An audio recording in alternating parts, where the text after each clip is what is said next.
2000 milliards de galaxies. C'est le chiffre. 2000 milliards d'îles de lumière, flottant dans un océan de vide si vaste que la lumière elle-même, la chose la plus rapide qui existe dans l'univers connu, met des milliards d'années à en traverser ne serait-ce qu'une fraction. 2000 milliards de galaxies, chacune contenant en moyenne entre 100 milliards et 400 milliards d'étoiles. Chacune de ces étoiles potentiellement entourée de planètes, de lunes, de débris rocheux, de poussière, de molécules organiques, de tout ce qu'il faut, en théorie, pour que la vie apparaisse, se développe, évolue, devienne consciente, construise des civilisations, envoie des signaux dans le ciel. Et pourtant, rien. Le silence. Un silence si total, si écrasant, si absolu, qu'il en devient assourdissant.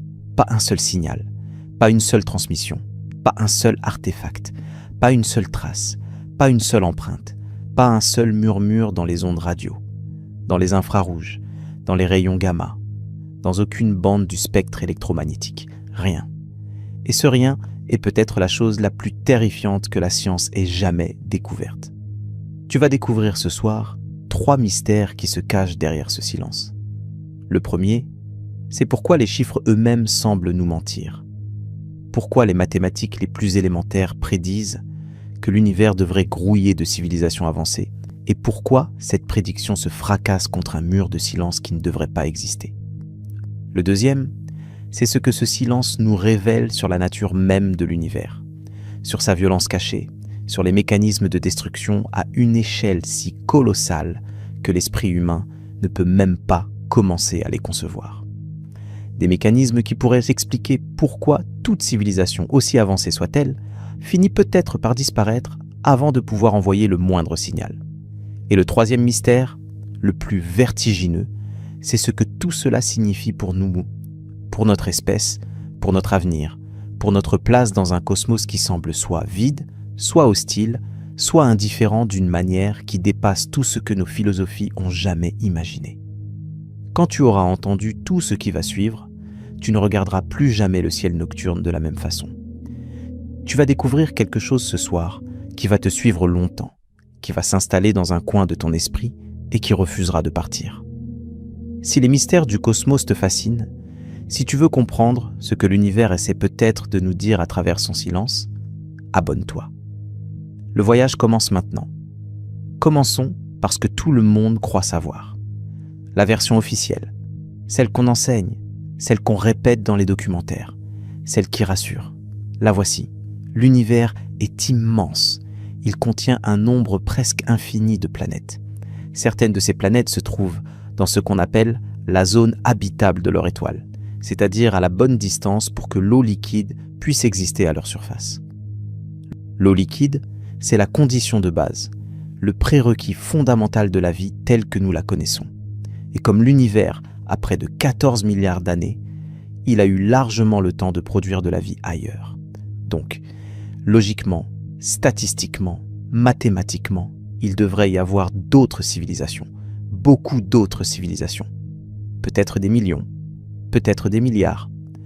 La question n'est pas de savoir si elles existent, mais simplement de savoir quand nous les trouverons. C'est rassurant, n'est-ce pas? C'est logique, c'est propre, c'est net. Et c'est exactement ce récit-là qui s'effondre quand on commence à creuser. Parce que cette version repose sur une hypothèse fondamentale que personne ne remet jamais en question dans les conversations de tous les jours. Cette hypothèse, c'est que la vie est une conséquence naturelle et presque inévitable de la chimie. Donnez de l'eau, du carbone, de l'énergie, du temps, et la vie apparaîtra. C'est ce qu'on appelle le principe de médiocrité. L'idée que la Terre n'a rien de spécial, que ce qui s'est passé ici a dû se passer ailleurs, que nous ne sommes qu'un exemple parmi d'innombrables autres. Et pendant des décennies, ce principe a dominé la pensée scientifique. Il semblait tellement évident qu'il ne nécessitait même pas de démonstration. Pourquoi la Terre serait-elle unique? Pourquoi la vie serait-elle un miracle? L'univers est si grand que tout ce qui peut arriver doit arriver, et doit arriver un nombre incalculable de fois. Mais voilà le problème. Le problème, c'est que ce raisonnement devrait avoir une conséquence observable. Si la vie est courante, Si les civilisations sont fréquentes, si l'intelligence est une issue probable de l'évolution biologique, alors certaines de ces civilisations devraient être apparues bien avant la nôtre, des milliards d'années avant la nôtre. Et une civilisation qui a des milliards d'années d'avance technologique sur nous devrait être visible. Pas peut-être visible, pas théoriquement visible, visible de manière évidente, flagrante, impossible à ignorer. Une civilisation qui a ne serait-ce qu'1 million d'années d'avance sur nous, ce qui est une fraction infinitésimale de l'âge de l'univers, devrait être capable de coloniser une galaxie entière. Les calculs sont simples. Même en voyageant à une fraction de la vitesse de la lumière, même en prenant des milliers d'années entre chaque saut d'une étoile à l'autre, une civilisation déterminée pourrait coloniser la totalité de la Voie lactée en quelques dizaines de millions d'années. Quelques dizaines de millions d'années. La galaxie a plus de 13 milliards d'années. Il y a eu largement assez de temps pour que cela se produise, non pas une fois, mais des centaines de fois, des milliers de fois. Et pourtant, quand nous regardons autour de nous, quand nous pointons nos télescopes dans toutes les directions, quand nous écoutons sur toutes les fréquences, quand nous analysons chaque photon qui nous parvient des confins de l'espace, nous ne trouvons rien. Absolument rien. C'est ce qu'on appelle le paradoxe de Fermi. Du nom du physicien Enrico Fermi, qui, un jour de 1950, lors d'un déjeuner avec des collègues au laboratoire national de Los Alamos, a posé la question la plus simple et la plus dévastatrice de toute l'histoire de la science. Il discutait de la possibilité de voyages interstellaires, de civilisations extraterrestres, et Fermi, avec la clarté brutale qui le caractérisait, a simplement demandé « Mais alors, où sont-ils ? Où sont-ils » 3 mots. 3 mots qui, plus de 70 ans plus tard, n'ont toujours pas de réponse satisfaisante. 3 mots qui hantent l'astrophysique, l'astrobiologie, la philosophie, et qui devraient hanter chacun d'entre nous. Parce que les chiffres sont impitoyables. Prenons-les un par un. L'univers observable contient environ 2000 milliards de galaxies. C'est un chiffre qui a été révisé à la hausse en 2016 par une étude menée par Christopher Consuelis de l'Université de Nottingham. Avant cette étude, on estimait le nombre de galaxies à environ 200 milliards. L'étude a multiplié ce chiffre par 10. 2000 milliards. Écrit ce nombre. 2 suivi de 12 zéros. Maintenant, chaque galaxie contient en moyenne quelque chose comme 100 milliards à 400 milliards d'étoiles. Pour simplifier, prenons 200 milliards comme moyenne. Multiplie 2000 milliards de galaxies par 200 milliards d'étoiles. Le résultat est un nombre qui a 23 ou 24 chiffres. Un nombre qui dépasse totalement la capacité de l'esprit humain à le concevoir. Et nous savons maintenant, grâce aux données du télescope spatial Kepler et de son successeur TESS, que pratiquement chaque étoile a au moins une planète. Beaucoup en ont plusieurs. Certaines estimations suggèrent qu'il pourrait y avoir plus de planètes que d'étoiles dans l'univers. Donc nous parlons d'un nombre de planètes qui est au minimum équivalent au nombre d'étoiles, et probablement bien supérieur. Parmi toutes ces planètes, combien se trouvent dans la zone habitable de leur étoile ? Les estimations varient, mais les chiffres les plus prudents suggèrent qu'environ 20% des étoiles de type solaire ont une planète rocheuse dans leur zone habitable. Rien que dans notre galaxie, cela représente des milliards de planètes potentiellement habitables. Des milliards, dans une seule galaxie sur 2000 milliards. Maintenant, combien de ces planètes ont effectivement développé la vie ? On ne le sait pas, c'est le grand inconnu. Mais même si la probabilité est incroyablement faible, même si seulement une planète sur 1 milliard dans la zone habitable développe la vie, les chiffres restent astronomiques. Et même si seulement une forme de vie sur 1 milliard développe l'intelligence, et même si seulement une civilisation intelligente sur 1 milliard développe la technologie, il devrait y avoir des milliers, des millions, peut-être des milliards de civilisations technologiques dans l'univers observable. Ce sont des calculs qu'on peut formaliser. C'est exactement ce qu'a fait l'astronome Frank Drake en 1961 avec sa célèbre équation. L'équation de Drake n'est pas vraiment une équation au sens mathématique strict. C'est plutôt un cadre de réflexion, une façon de décomposer la question « Combien de civilisations communicantes existent-ils dans notre galaxie ?» en une série de facteurs, qu'on peut estimer individuellement, le taux de formation des étoiles, la fraction d'étoiles ayant des planètes, le nombre de planètes habitables par étoile, la fraction de ces planètes où la vie apparaît effectivement, la fraction de ces vies qui développent l'intelligence, la fraction de ces intelligences qui développent la technologie de communication, et enfin, la durée pendant laquelle ces civilisations émettent des signaux détectables. Quand Drake a fait ses premiers calculs avec les connaissances de l'époque, il a estimé qu'il devrait y avoir environ 10 000 civilisations communicantes rien que dans la Voie lactée. 10 000. Et depuis, nos connaissances ont considérablement évolué. Nous savons maintenant que les planètes sont bien plus communes qu'on ne le pensait en 1961. Nous savons que les molécules organiques complexes sont présentes partout dans l'espace interstellaire, dans les nébuleuses, sur les comètes, dans les atmosphères de planètes lointaines. Nous savons que l'eau est l'une des molécules les plus abondantes de l'univers. Tous les ingrédients sont là, partout. Et pourtant, le silence. C'est là que la version rassurante commence à se fissurer. Parce que le silence n'est pas simplement l'absence de signal. Le silence est une donnée. Le silence est une information. Et cette information nous dit quelque chose de profondément troublant. Elle nous dit que l'une de nos hypothèses est fausse. Quelque part dans ce raisonnement apparemment impeccable, il y a une erreur. Quelque part entre l'univers est immense et donc il devrait grouiller de civilisation, il y a un gouffre caché, un piège, un filtre invisible qui empêche le scénario attendu de se réaliser. Les astronomes et les physiciens appellent à ce concept le grand filtre. L'idée a été formalisée par l'économiste Robin Hanson en 1998.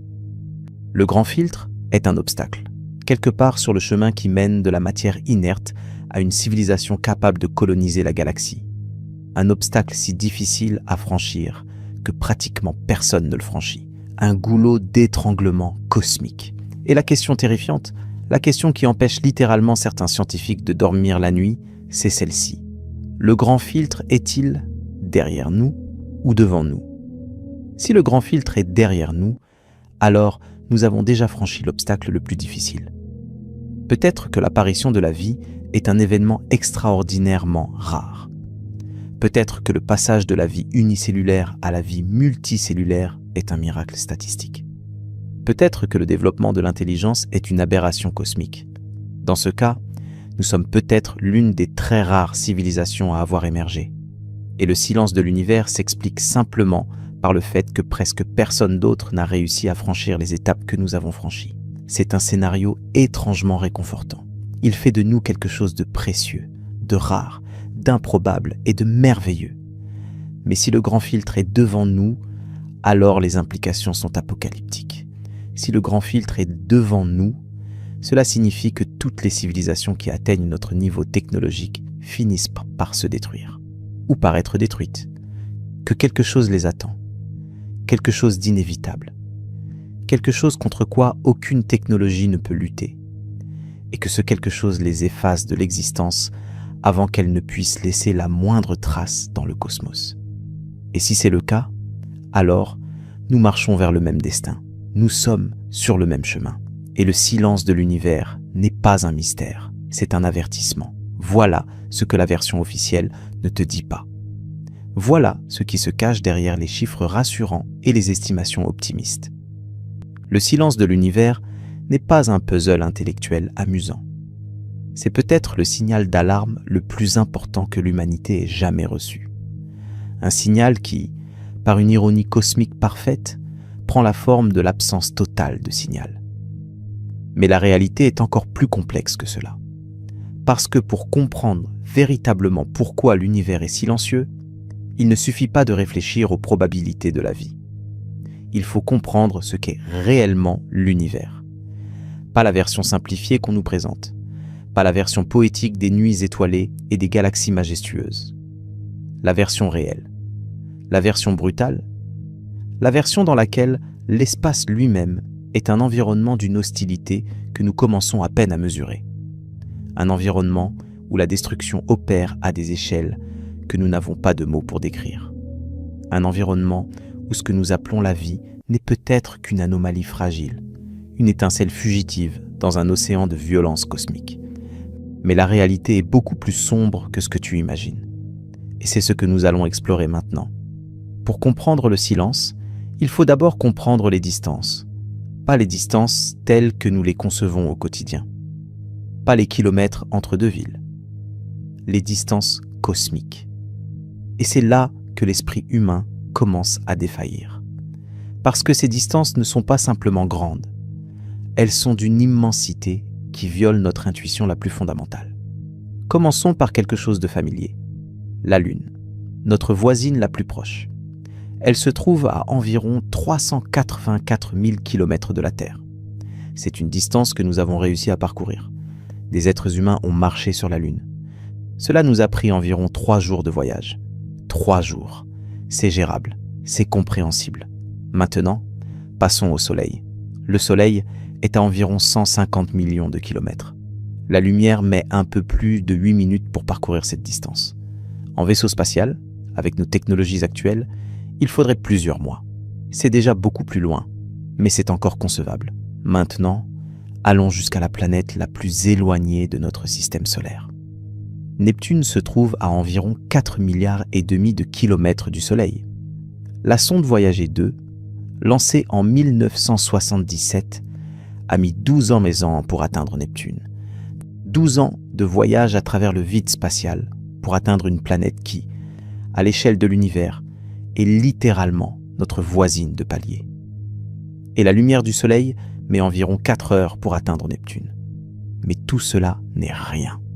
Absolument rien. Parce que le système solaire tout entier, du Soleil jusqu'aux confins du nuage d'Oort, la vaste coquille de débris glacés qui entoure notre système, tout cela n'est qu'un point microscopique dans la Voie lactée. Ma Voie lactée. L'étoile la plus proche de nous après le Soleil, Proxima du Centaure, se trouve à environ 4 années-lumière. 4 années-lumière. Cela signifie que la lumière, voyageant à 300 000 km par seconde, met 4 ans pour parcourir cette distance. En kilomètres, cela représente environ 40 000 milliards de kilomètres. 40 000 milliards. Avec nos technologies actuelles les plus rapides, il faudrait environ 70 000 ans pour y parvenir. 70 000 ans. L'écriture n'a été inventée qu'il y a environ 5 000 ans. Toute l'histoire de la civilisation humaine tient dans un 15e du temps qu'il faudrait pour atteindre l'étoile la plus proche. Et Proxima du Centaure n'est que la voisine immédiate. La Voie lactée elle-même a un diamètre d'environ 100 000 années-lumière. 100 000 années-lumière. Et au-delà de la Voie lactée, il y a le vide intergalactique, ces espaces de néant qui séparent les galaxies. La galaxie d'Andromède, notre voisine galactique la plus proche parmi les grandes galaxies, se trouve à 2,5 millions d'années-lumière. Et au-delà, les distances deviennent si vertigineuses qu'elles perdent toute signification intuitive. Des dizaines de millions d'années-lumière, des centaines de millions, des milliards. L'univers observable a un rayon d'environ 46 milliards d'années-lumière. Et l'univers réel, celui qui s'étend au-delà de ce que nous pouvons observer, pourrait être infiniment plus grand. Ces distances ne sont pas un détail, elles sont au cœur du problème. Parce qu'elles signifient que même si une civilisation existe quelque part dans l'univers, même si elle émet des signaux puissants, même si elle essaie désespérément de communiquer, ces signaux pourraient mettre des millions, voire des milliards d'années à nous parvenir. Et quand ils nous parviendront, cette civilisation aura peut-être disparu depuis longtemps. Nous serions en train d'écouter les derniers mots d'un peuple mort depuis des éons. Un fantôme cosmique dont l'écho traverse le vide bien après que la source se soit éteinte. Mais les distances ne sont pas le seul obstacle. Elles ne sont même pas le plus redoutable. Parce que l'univers n'est pas simplement vaste. Il est en expansion. Et pas n'importe quelle expansion. Une expansion accélérée. Chaque seconde qui passe, l'espace entre les galaxies lointaines s'étire, s'agrandit, se dilate. Les galaxies les plus éloignées s'éloignent de nous plus vite que la vitesse de la lumière. Ce n'est pas une violation de la relativité, parce que ce ne sont pas les galaxies elles-mêmes qui se déplacent à cette vitesse, c'est l'espace entre nous et elles qui s'étire. Mais le résultat est le même. Ces galaxies sont à jamais hors de notre portée. Leur lumière ne nous atteindra jamais plus. Elles sont déjà perdues pour nous, englouties par l'expansion de l'univers. Et chaque jour, d'autres galaxies rejoignent cette liste des disparus cosmiques, franchissant ce qu'on appelle l'horizon cosmologique, la frontière au-delà de laquelle aucune information ne peut plus nous parvenir. Cela signifie que l'univers accessible, celui avec lequel nous pourrions théoriquement un jour communiquer ou interagir, est bien plus petit que l'univers observable. Et il rétrécit. Chaque jour, notre bulle de contact potentiel avec le reste de l'univers se réduit. C'est comme être enfermé dans une pièce dont les murs s'éloignent, mais dont les portes se ferment une à une, irréversiblement. L'univers ne s'ouvre pas à nous, il se ferme, il se replie, il se soustrait. Et chaque civilisation qui pourrait exister là-bas, dans ces galaxies qui s'éloignent, est condamnée au même isolement que nous. Cette prise de conscience change tout. Elle transforme la question de Fermi d'un puzzle théorique en quelque chose de viscéralement angoissant. Parce qu'elle suggère que même si l'univers grouille de vie, même si des milliards de civilisations existent en ce moment même, la plupart d'entre elles sont à jamais inaccessibles. Séparées de nous par des gouffres de vide que rien, absolument rien, pas même la lumière, ne peut traverser. Nous pourrions vivre dans un univers rempli de voix et n'en entendre aucune. Non pas parce qu'elles ne parlent pas, mais parce que l'univers lui-même est conçu pour empêcher tout message de parvenir à destination. Et c'est ici que commence véritablement l'exploration de ce mystère. Parce que les distances et l'expansion ne sont que le début. Il y a quelque chose de bien plus fondamental qui se joue. Quelque chose qui touche à la nature même de l'espace, du temps, de la matière et de l'énergie. Quelque chose que nous allons découvrir dans ce qui suit. Pour comprendre pourquoi 2000 milliards de galaxies peuvent exister sans qu'une seule voix intelligente ne perce le silence, il faut plonger dans la mécanique même de ce qui rend une planète habitable. Et c'est là que les choses deviennent troublantes, parce que nous découvrons que ce que nous appelons habitable est un concept d'une fragilité presque absurde. Les conditions nécessaires à la vie, telles que nous la connaissons, ne sont pas simplement rares. Elles sont le résultat d'une série de coïncidences si improbables, si précisément ajustées, si dépendantes les unes des autres, qu'on en vient à se demander si la Terre n'est pas une anomalie statistique plutôt qu'un exemple représentatif. Commençons par l'étoile. Toutes les étoiles ne se valent pas quand il s'agit d'abriter la vie. Le Soleil est une étoile de type G, une naine jaune, relativement stable avec une durée de vie d'environ 10 milliards d'années. C'est crucial, parce que la vie a besoin de temps. Sur Terre, il a fallu environ 4 milliards d'années pour passer des premières cellules à une civilisation technologique. 4 milliards d'années de stabilité relative. 4 milliards d'années pendant lesquelles le Soleil a brillé de manière suffisamment constante pour que la température à la surface de la Terre reste dans une fourchette compatible avec l'eau liquide. Si le Soleil avait été significativement plus massif, il aurait brûlé son carburant beaucoup plus vite et aurait explosé en supernova bien avant que la vie complexe ait eu le temps d'émerger. Une étoile de type O, par exemple, les géantes bleues, peut ne vivre que quelques millions d'années. C'est un clin d'œil cosmique, pas assez de temps pour que la chimie devienne biologie, et encore moins pour que la biologie devienne conscience. Mais les étoiles massives ne sont pas les seules problématiques. La grande majorité des étoiles de l'univers, environ 70%, sont des naines rouges, des étoiles de type M. Elles sont beaucoup plus petites et plus froides que le Soleil. Elles vivent très longtemps, des dizaines, voire des centaines de milliards d'années. En théorie, cela devrait être idéal pour la vie. Tout ce temps pour évoluer, pour se complexifier. Mais les naines rouges posent un problème redoutable. Leur zone habitable, la région où l'eau peut exister à l'état liquide, est très proche de l'étoile. Et à cette distance, les planètes sont soumises à un phénomène appelé le verrouillage par effet de marée. La rotation de la planète se synchronise avec son orbite, de sorte qu'une face est perpétuellement tournée vers l'étoile et l'autre perpétuellement plongée dans l'obscurité. Un côté brûlant, un côté gelé. Des vents cataclysmiques à la frontière entre les deux. Des conditions qui rendent la stabilité climatique nécessaire à la vie extraordinairement difficile à maintenir. Et ce n'est pas tout. Les naines rouges sont des étoiles capricieuses. Elles sont sujettes à des éruptions stellaires d'une violence disproportionnée par rapport à leur taille. Ces éruptions, qu'on appelle des flares, peuvent projeter des quantités massives de rayonnements ultraviolets et de particules chargées directement sur les planètes proches. En 2018, des observations de Proxima du Centaure ont révélé une éruption si puissante qu'elle a temporairement multiplié la luminosité de l'étoile par 1000 dans le spectre ultraviolet. Pour une planète comme Proxima b, qui orbite dans la zone habitable de cette étoile, une telle éruption pourrait avoir stérilisé toute surface exposée, détruit toute atmosphère protectrice, évaporé toute eau de surface. Et ces éruptions ne sont pas des événements rares. Elles se produisent régulièrement, parfois plusieurs fois par jour. Donc, les naines rouges, qui représentent l'écrasante majorité des étoiles, sont probablement hostiles à la vie. Et les étoiles massives vivent trop peu longtemps, ce qui laisse une fenêtre étroite d'étoiles de type F, G et K. Les étoiles moyennes, suffisamment stables, suffisamment longévives, suffisamment calmes pour offrir un environnement propice. Et ces étoiles ne représentent qu'environ 15 à 20% de toutes les étoiles. Le nombre de candidates vient déjà de diminuer drastiquement.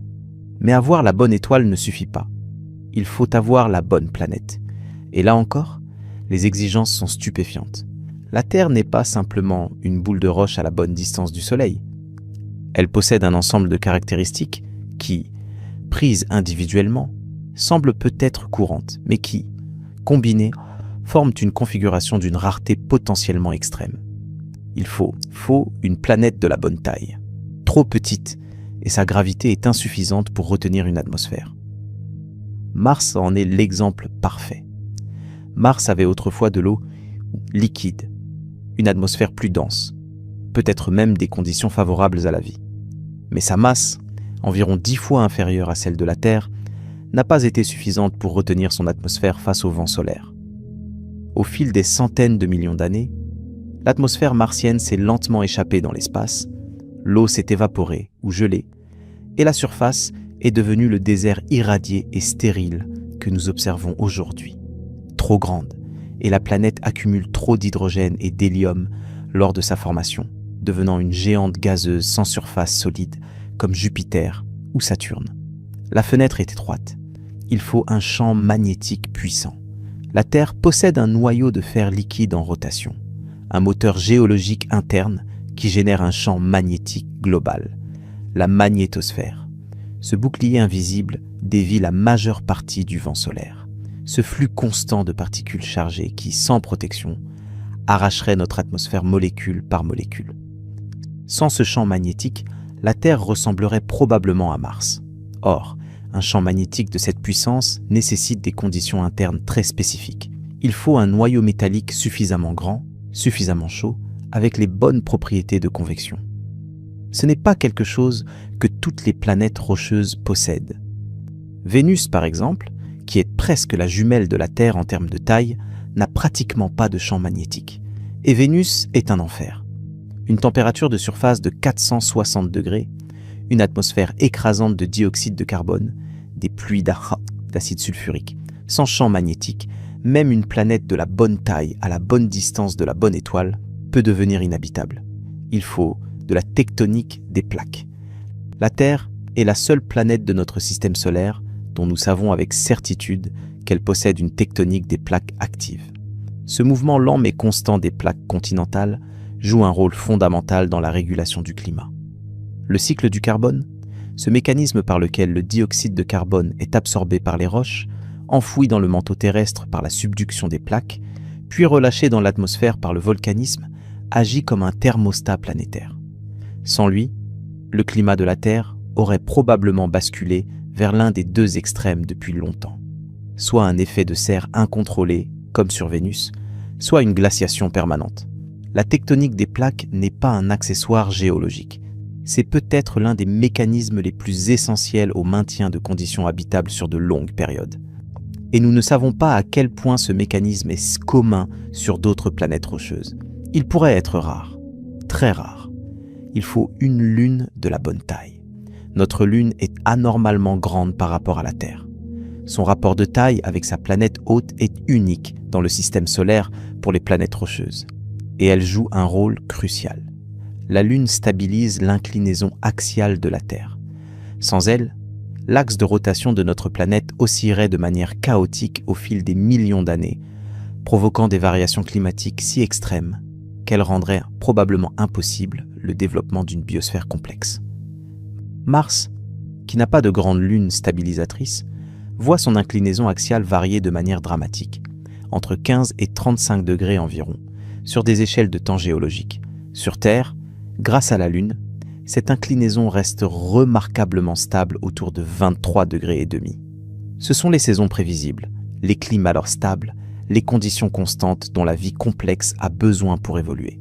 Et comment la Lune s'est-elle formée? Par un impact cataclysmique. Il y a environ 4 milliards et demi d'années, un objet de la taille de Mars, qu'on appelle Theia, a percuté la Terre protoplanétaire. L'impact a été si violent qu'il a arraché une quantité massive de matière, qui s'est mise en orbite autour de la Terre et a progressivement coalescé pour former la Lune.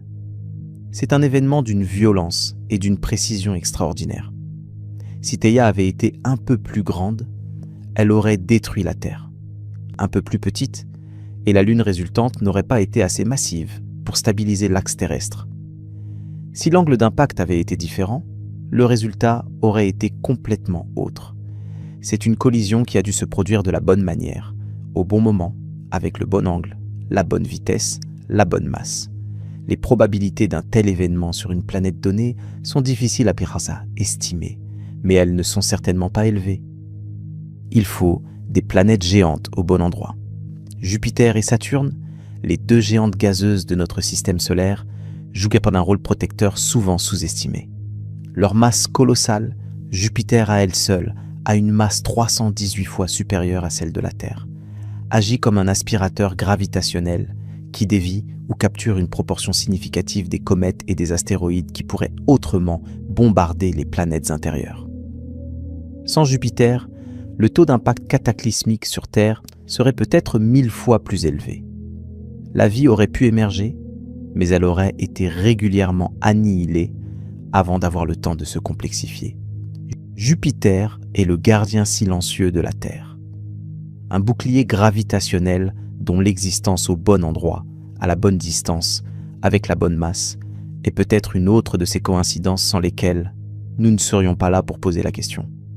Mais même la protection de Jupiter n'est pas absolue. L'impact qui a exterminé les dinosaures il y a 66 millions d'années en est la preuve. Un astéroïde d'environ 10 km de diamètre a frappé ce qui est aujourd'hui la péninsule du Yucatan, au Mexique, créant le cratère de Chicxulub. L'énergie libérée a été estimée à environ 10 milliards de fois la puissance de la bombe nucléaire larguée sur Hiroshima. 10 milliards de fois.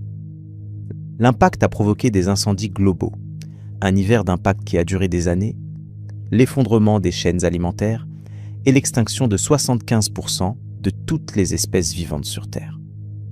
Les dinosaures nonaviens, qui avaient dominé la planète pendant plus de 160 millions d'années, ont été effacés en quelques mois. Et c'est cet événement cataclysmique qui a permis aux mammifères de prospérer et éventuellement à l'espèce humaine d'émerger. Notre existence est le résultat direct d'un événement de destruction massive. Nous sommes les enfants d'un cataclysme. Et tout cela, toutes ces conditions, toutes ces coïncidences, nous ne parlons encore que de la planète. Nous n'avons même pas encore abordé la question de la vie elle-même. Parce que même si vous avez la bonne étoile, la bonne planète, la bonne lune, les bonnes géantes gazeuses protectrices, le bon champ magnétique, la bonne tectonique des plaques, la bonne atmosphère, la bonne eau, les bons minéraux, il reste encore le pas le plus mystérieux de tous, le passage de la chimie à la biologie, le moment où des molécules inertes deviennent un organisme vivant, capable de se reproduire, de métaboliser de l'énergie, d'évoluer. Ce pas, nous ne le comprenons pas vraiment. Nous avons des hypothèses, des modèles, des expériences célèbres comme celle de Miller-Urey en 1953, qui a montré que des acides aminés, les briques de base des protéines, pouvaient pas se former spontanément dans une atmosphère primitive, soumises à des décharges électriques. Mais des acides aminés ne sont pas la vie. Ils en sont aussi éloignés qu'un tas de briques est éloigné d'une cathédrale. Le fossé entre les molécules organiques simples et la cellule vivante la plus primitive est immense, et nous n'avons aucune idée de comment il a été comblé. Nous ne savons pas comment le premier réplicateur moléculaire est apparu. Nous ne savons pas comment l'ARN, ou son prédécesseur, a émergé de la soupe prébiotique. Nous ne savons pas si ce processus est facile, inévitable dès que les conditions sont réunies, ou extraordinairement difficile. Un coup de dé cosmique si improbable qu'il ne se produit peut-être qu'une seule fois dans l'histoire d'un univers. Il y a un indice troublant qui pourrait nous éclairer. La vie sur Terre semble être apparue très tôt. Les plus anciennes traces de vie remontent à environ 3,8 milliards d'années et peut-être même plus. La Terre elle-même n'a que 4,5 milliards d'années. Et pendant ces premières centaines de millions d'années, elle était un enfer de roches en fusion bombardées par des météorites. Ce qui signifie que dès que les conditions sont devenues ne serait-ce que marginalement tolérables, la vie est apparue presque immédiatement, à l'échelle géologique. Cela pourrait suggérer que l'apparition de la vie est un processus relativement facile, que la chimie devient biologie dès qu'elle en a l'occasion. Mais cette interprétation est peut-être trompeuse, parce que nous n'avons qu'un seul exemple, un seul, la Terre. Et à partir d'un seul exemple, on ne peut tirer aucune conclusion statistique fiable. Peut-être que la vie est apparue si vite sur Terre, précisément parce que nous ne pouvons observer que des univers où cela s'est produit. C'est une forme de biais d'observation, de biais anthropique. Nous existons, donc la vie a dû apparaître. Mais cela ne nous dit rien sur la probabilité que cela se produise ailleurs. C'est comme un survivant d'un crash aérien qui conclurait que les crashs aériens ne sont pas dangereux parce que lui a survécu. L'échantillon est biaisé par le fait même de notre existence. Et même si la vie apparaît relativement facilement, il reste d'autres obstacles, d'autres filtres potentiels. Sur Terre, la vie est restée unicellulaire pendant environ 2 milliards d'années. 2 milliards d'années. Pendant la majeure partie de l'histoire de la vie sur Terre, il n'y avait rien de plus complexe qu'une bactérie ou une archée. Le passage à la vie multicellulaire, qui semble si naturel rétrospectivement, a peut-être été un événement extraordinairement improbable. Et il a nécessité un autre événement unique en son genre, l'endosymbiose, le moment où une cellule primitive a englouti une autre cellule sans la digérer, et où les deux ont commencé à vivre en symbiose. La cellule englobée est devenue la mitochondrie, l'usine énergétique qui alimente toutes les cellules eucaryotes, toutes les cellules complexes, y compris les nôtres. Sans cet événement, il n'y aurait pas d'animaux, pas de plantes, pas de champignons, pas d'intelligence. Et cet événement, autant que nous puissions le déterminer, ne s'est produit qu'une seule fois dans toute l'histoire de la vie sur Terre. Une seule fois en 4 milliards d'années. Cela suggère fortement que ce n'est pas un processus facile ni inévitable. Puis, il y a le passage à l'intelligence. La vie complexe multicellulaire existe sur Terre depuis environ 600 millions d'années. Pendant tout ce temps, des millions d'espèces ont évolué, prospéré et disparu. Mais une seule a développé l'intelligence technologique. Une seule sur des milliards d'espèces qui ont existé.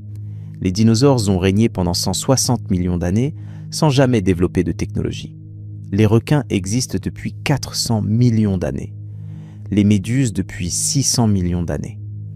L'intelligence de type humain, la capacité de concevoir des outils complexes, de développer le langage abstrait, de construire des civilisations, semble être un résultat extraordinairement rare de l'évolution, pas une tendance inévitable. Et la science, honnêtement, n'a pas de réponse définitive à tout cela. Nous ne savons pas combien de ces étapes sont faciles et combien sont presque impossibles. Nous ne savons pas quel est le véritable goulot d'étranglement. Nous ne savons pas si le grand filtre est l'apparition de la vie, le passage au multicellulaire, le développement de l'intelligence, ou quelque chose d'entièrement différent que nous n'avons même pas encore identifié. Nous savons seulement que le résultat final est un silence cosmique et que ce silence exige une explication. Mais supposons, juste un instant, que toutes ces barrières puissent être franchies. Supposons que quelque part, autour d'une étoile stable, sur une planète rocheuse de la bonne taille, protégée par un champ magnétique, stabilisée par une grande lune, gardée par des géantes gazeuses, la vie soit apparue, ait développé la complexité cellulaire, ait explosé en diversité multicellulaire et ait finalement engendré une espèce intelligente, consciente, technologique. Supposons que tout cela se soit produit, non pas une fois, mais des centaines, des milliers de fois à travers l'univers. Le silence persisterait-il malgré tout ? La réponse est possiblement oui. Et c'est là que l'histoire prend une tournure véritablement inquiétante. Parce qu'il existe des cas concrets, des événements documentés, qui nous montrent à quel point même une civilisation qui a réussi à émerger reste vulnérable. Et ces cas ne sont pas hypothétiques, ils se sont produits ici, sur Terre, la seule planète où nous savons que la vie a franchi toutes les étapes. Il y a 252 millions d'années, la Terre a connu l'événement d'extinction le plus dévastateur de toute son histoire. On l'appelle l'extinction du Permien-Trias, ou parfois la Grande Mort. En quelques centaines de milliers d'années, ce qui est un battement de cils à l'échelle géologique, environ 96% de toutes les espèces marines et 70% de toutes les espèces terrestres vertébrées ont été anéanties. 96%. La vie sur Terre a failli disparaître complètement. Les océans sont devenus des zones mortes anoxiques, empoisonnées par le sulfure d'hydrogène. Les forêts ont brûlé, les chaînes alimentaires se sont effondrées du sommet jusqu'à la base. Il a fallu des millions d'années à la biosphère pour récupérer. Et la vie qui a émergé après cette catastrophe était fondamentalement différente de celle qui existait avant. La cause la plus probable, selon les recherches les plus récentes, est une éruption volcanique d'une ampleur colossale. Les Trappes de Sibérie, une province ignée géante, ont vomi de la lave pendant des centaines de milliers d'années sur une superficie qui couvre aujourd'hui environ 7 millions de kilomètres carrés. Les volumes de gaz volcaniques libérés dans l'atmosphère, dioxyde de carbone, dioxyde de soufre, composés halogénés, ont modifié la chimie de l'atmosphère et des océans de manière catastrophique. Un réchauffement climatique brutal, suivi de fluctuations de température extrêmes, d'une acidification des océans, d'une destruction de la couche d'ozone, tout cela combiné a créé les conditions d'un effondrement biosphérique quasi total. Et ce n'est qu'un seul des 5 événements d'extinction massive que la Terre a connus. 5 fois en 500 millions d'années, la vie a été poussée au bord de l'annihilation complète. L'extinction de l'Ordovicien silurien il y a 445 millions d'années, probablement causée par une glaciation rapide. L'extinction du Dévonien supérieur il y a 375 millions d'années, dont les causes restent débattues. L'extinction du Trias jurassique il y a 201 millions d'années, probablement liée à une autre éruption volcanique massive, celle de la province magmatique de l'Atlantique central, et l'extinction du Crétacé paléogène il y a 66 millions d'années, causée par l'impact d'astéroïdes dont nous avons déjà parlé. 5 extinctions massives en 500 millions d'années, en moyenne, une tous les 100 millions d'années. Et ce ne sont que les plus grandes. Entre ces événements catastrophiques, il y a eu d'innombrables extinctions plus modestes, des crises biologiques régionales, des effondrements d'écosystèmes locaux, un flux constant de destruction et de renouvellement. La vie sur Terre n'a jamais été en sécurité. Pas un seul instant. Elle a survécu, non pas parce qu'elle était protégée, mais parce qu'elle était suffisamment diversifiée et adaptable pour qu'au moins quelques lignées traversent chaque catastrophe. Mais à chaque fois, la marge était mince. À chaque fois, la vie aurait pu ne pas s'en sortir. Et si elle ne s'en était pas sortie lors de la grande mort du Permien, il n'y aurait jamais eu de dinosaures, jamais de mammifères, jamais d'humains. Si l'astéroïde du Crétacé avait manqué la Terre de quelques milliers de kilomètres, les dinosaures seraient peut-être encore là, et aucune espèce de mammifère n'aurait eu l'occasion de développer un cerveau aussi complexe que le nôtre. L'intelligence technologique sur Terre n'est pas le résultat d'un progrès inévitable. C'est le résultat d'une série d'accidents cataclysmiques qui ont ouvert des niches écologiques que de nouvelles formes de vie ont pu exploiter. Nous ne sommes pas le sommet d'une progression ordonnée. Nous sommes le produit du chaos. Maintenant, transposons cette leçon à l'échelle cosmique. Si la vie sur Terre, la seule biosphère que nous connaissons, a failli être effacée 5 fois en 500 millions d'années, que peut-on attendre de la vie sur d'autres planètes? Des planètes qui n'ont peut-être pas de Jupiter pour les protéger des impacts? Des planètes dont l'étoile est moins stable que le Soleil? Des planètes sans champ magnétique, sans tectonique des plaques, sans grande lune stabilisatrice? La vie sur ces planètes, si elle apparaît, est peut-être condamnée à être détruite avant d'avoir le temps de devenir complexe. Et c'est ici que nous commençons à entrevoir les mécanismes de destruction qui opèrent non pas à l'échelle d'une planète, mais à l'échelle cosmique. Parce que les éruptions volcaniques et les impacts d'astéroïdes, aussi dévastateurs soient-ils, ne sont que des menaces locales. L'univers dispose de moyens de destruction autrement plus puissants. Des mécanismes qui peuvent stériliser non pas une planète, mais un système stellaire entier, voire une région entière d'une galaxie. Le premier de ces mécanismes, et peut-être le plus terrifiant, ce sont les sursauts de rayons gamma. Un sursaut de rayons gamma, ou GRB pour Gamma Ray Burst en anglais, est l'événement le plus énergétique de l'univers après le Big Bang lui-même.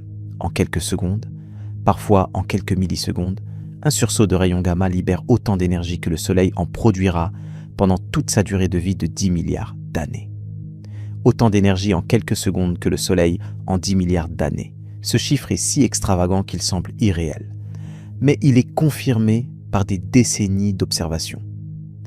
Les sursauts de rayons gamma se produisent lors de certains types d'effondrements stellaires.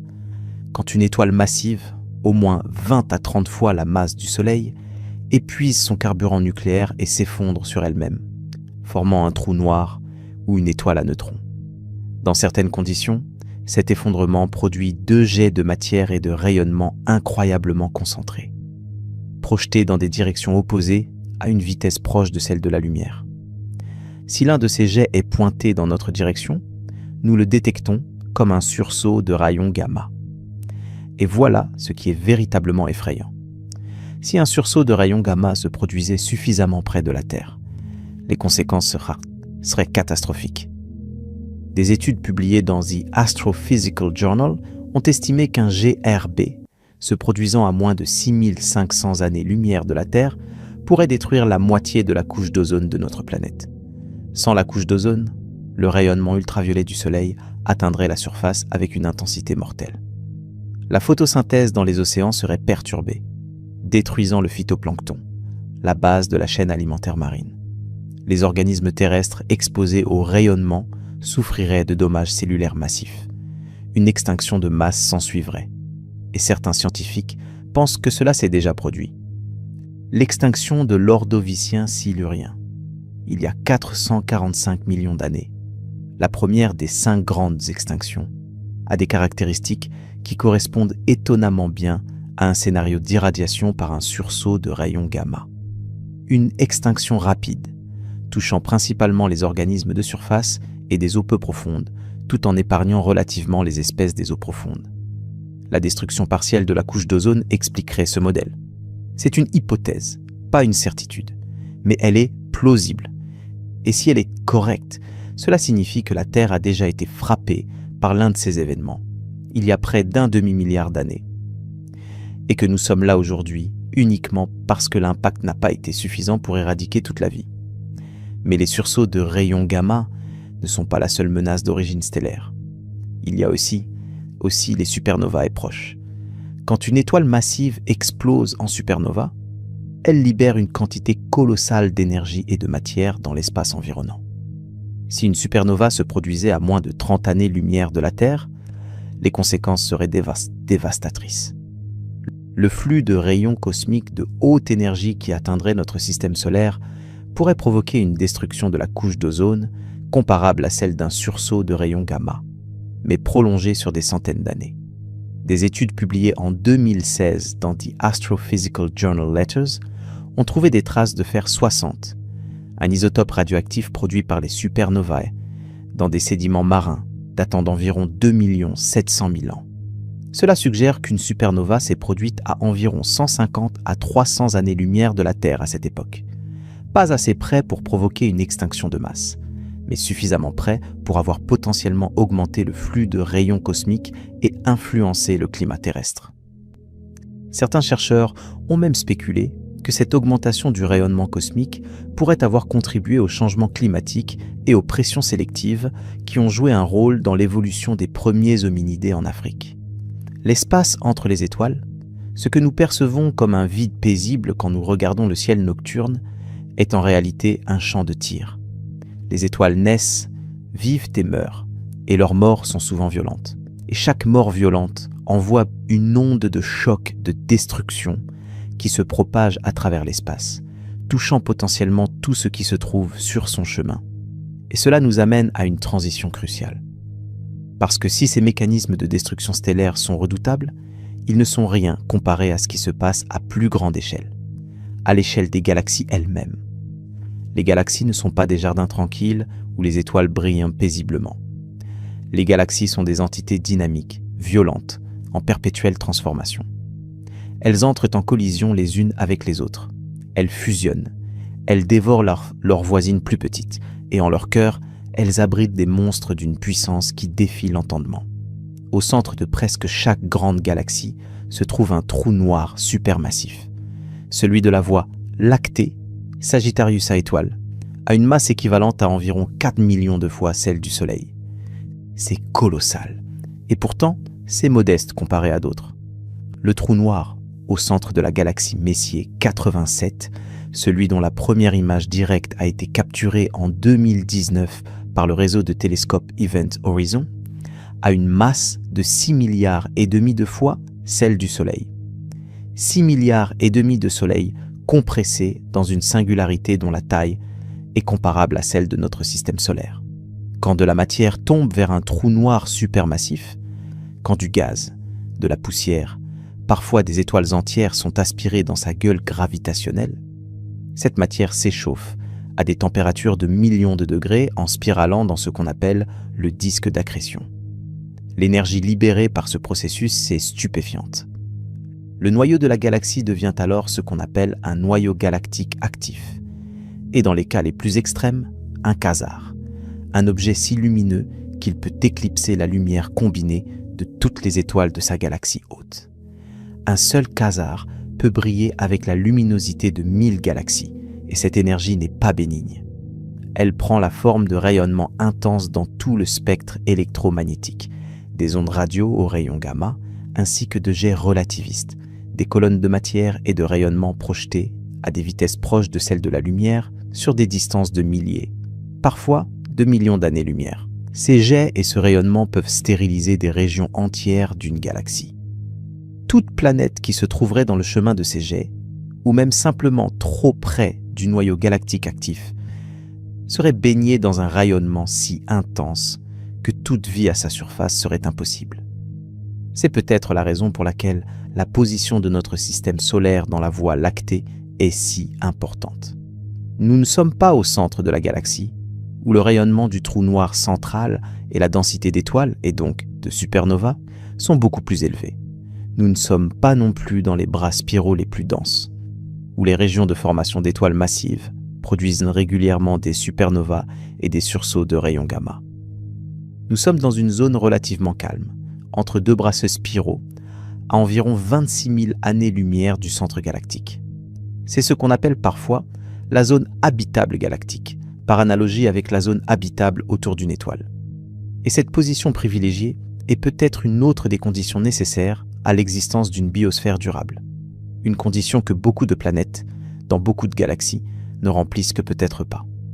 Nous commençons à voir se dessiner un tableau bien plus sombre que la version optimiste avec laquelle nous avons commencé. La vie n'a pas seulement besoin d'eau et de carbone. Elle a besoin d'un type précis d'étoiles, d'un type précis de planète, d'une lune formée par un impact cataclysmique parfaitement dosé, de géantes gazeuses protectrices, d'un champ magnétique, de tectonique des plaques, d'une position particulière dans la galaxie et d'une dose de chance monumentale pour survivre aux extinctions régulières causées par des forces internes et externes. Et même si toutes ces conditions sont réunies, il reste les processus de destruction à grande échelle, les sursauts de rayons gamma, les supernovas, les noyaux galactiques actifs, qui peuvent effacer la vie à distance, sans avertissement, sans recours. L'univers ne manque pas de planètes. Il ne manque pas d'étoiles, il ne manque pas de matière première. Ce qui lui manque peut-être, ce sont les conditions de calme, de stabilité, de protection et de durée dont la vie a besoin pour émerger, survivre et évoluer vers la complexité. Et ce manque n'est pas un accident, c'est une conséquence directe de la nature même de l'univers, de sa physique fondamentale, de ses mécanismes de création et de destruction qui opèrent simultanément, en permanence, à toutes les échelles. Et les mécanismes de destruction dont nous avons parlé jusqu'ici ne sont que le début, parce que l'univers recèle des phénomènes d'une violence encore bien supérieure, des événements cataclysmiques qui peuvent détruire non pas une planète, non pas un système stellaire, mais des structures cosmiques entières. Des événements dont nous commençons seulement à comprendre la portée et les implications.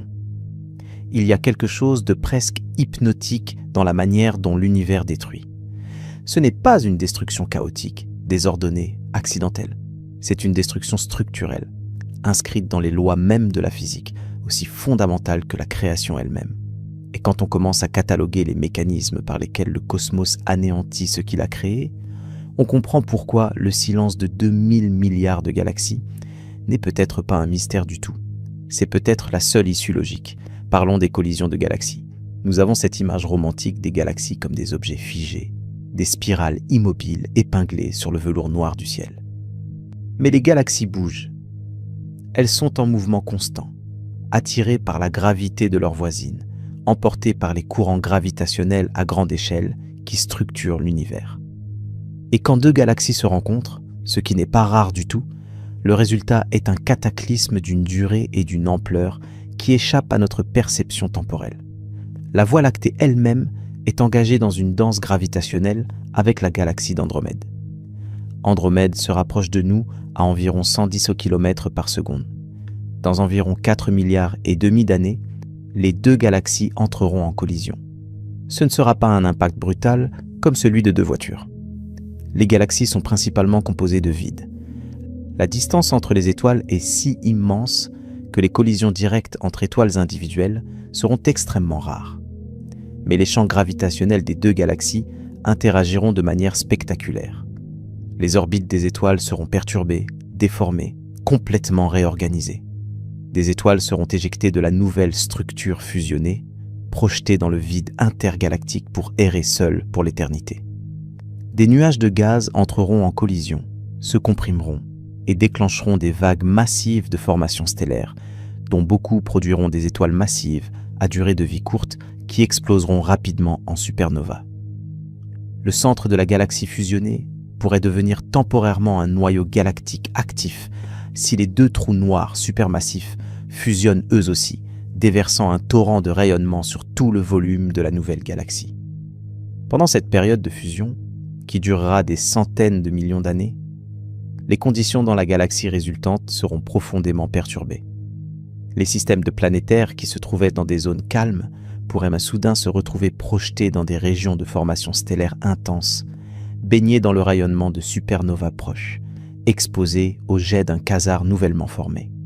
La vie qui aurait pu se développer tranquillement pendant des milliards d'années serait soudain confrontée à un environnement radicalement hostile. Et les collisions galactiques ne sont pas des événements exceptionnels. Elles sont la norme. Notre propre Voie lactée est le produit de multiples fusions passées. Elle a absorbé de nombreuses galaxies plus petites au fil de son histoire. Et les traces de ces repas cosmiques sont encore visibles sous la forme de courants stellaires. Des traînées d'étoiles arrachées à des galaxies naines en cours de digestion gravitationnelle. La galaxie naine du Sagittaire, par exemple, est actuellement en train d'être déchirée et absorbée par la Voie lactée. Ces étoiles sont dispersées en un long ruban qui s'enroule autour de notre galaxie comme la traîne d'une robe cosmique. Mais les collisions galactiques, aussi impressionnantes soient-elles, ne sont pas le phénomène le plus violent que l'univers ait à offrir. Il y a quelque chose de plus extrême, quelque chose qui se produit quand les trous noirs eux-mêmes entrent en collision. Le 14 septembre 2015, les détecteurs LIGO aux États-Unis ont capté pour la première fois des ondes gravitationnelles, des ondulations dans le tissu même de l'espace-temps prédites par Einstein, un siècle plus tôt. Le signal provenait de la fusion de deux trous noirs, l'un d'environ 36 masses solaires et l'autre d'environ 29 masses solaires, situés à environ 1,3 milliard d'années-lumière de la Terre. Dans les dernières fractions de seconde avant leur fusion, ces deux trous noirs tournaient l'un autour de l'autre à environ 60% de la vitesse de la lumière. L'énergie libérée lors de la fusion a été équivalente à environ 3 masses solaires converties intégralement en énergie gravitationnelle.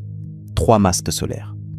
Pas de matière convertie en rayonnement électromagnétique, de la masse convertie en déformation de l'espace-temps lui-même.